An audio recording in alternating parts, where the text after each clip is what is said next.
আমার প্রশ্নটা হচ্ছে ফরহাদ সাহেবের কাছে যে আমরা বিগত দিনে দেখেছি যে এই ছাত্র দলের যে কর্মকাণ্ডটা সেটা সারা বাংলাদেশেই ওপেনলি ভাবে করেছে, হ্যাঁ।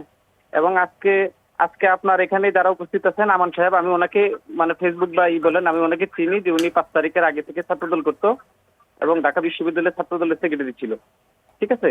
এখন আমার ফরহাদ সাহেবের কাছে প্রশ্ন হলো এটা যে আমি ওনাকে 5ই আগস্টের পরবর্তী সময়ে চিনতাম যে উনি নাকি এই শিবির শিবির করে, এবং যখন ডাকসু নির্বাচন হয়েছে তখন ওনাকে দেখেছি যে ডাকসু দিয়ে হিসেবে প্রার্থী মানে উনি উনি প্রতিদ্বন্দ্বিতা করছেন। এখন আমার ফরহাদ সাহেবের কাছে প্রশ্নটা হলো এটা যে ভাইয়া আমরা তো বাংলাদেশের স্বাধীন সার্বভৌমত্ব দেশ, ঠিক আছে। তাহলে এখানে কি আপনারা এখনো কি গোপন মানে গুপ্ত রাখবেন না এটা ওপেন করবেন? গুপ্ত ইস্যুতে আমি যখন দেখি বেগম জিয়ার রাজনৈতিক উপদেষ্টা হারিস চৌধুরী তিনি যখন মাহমুদুর রহমান নাম পাল্টায়া সব পাসপোর্ট নাম পাল্টায়া তিনি যখন নেগেটিভ ছাড়েন যে তিনি লন্ডনে পালা গেছেন ইন্ডিয়া হয়ে, পরে দেখা যায় তিনি পালান না, দেশে ছিলেন, নাম ফেস আদার্স সব কিছু পাল্টায় রয়ে গেলেন, শেষ পর্যন্ত মারাও গেলেন মাহমুদুর রহমান পরিচয়ে।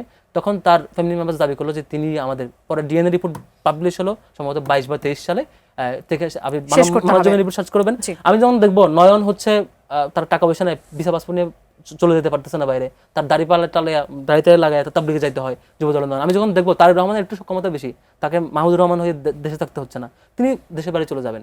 তো তারপরে সে যখন এই পরিস্থিতি দেখবো বিভিন্ন জন বিভিন্ন জায়গায় পলাতক হয়ে যাবেন, পালায় যাবেন, নাম পাল্টায় ফেলবেন, গুম করে ফেলবেন নিজেদেরকে, এই সিরিয়াস পরিস্থিতির মধ্যে দিয়ে পার হবে, তখন এই গুপ্ত সত্য আলাপ না করে দেশ গঠনে আলাপ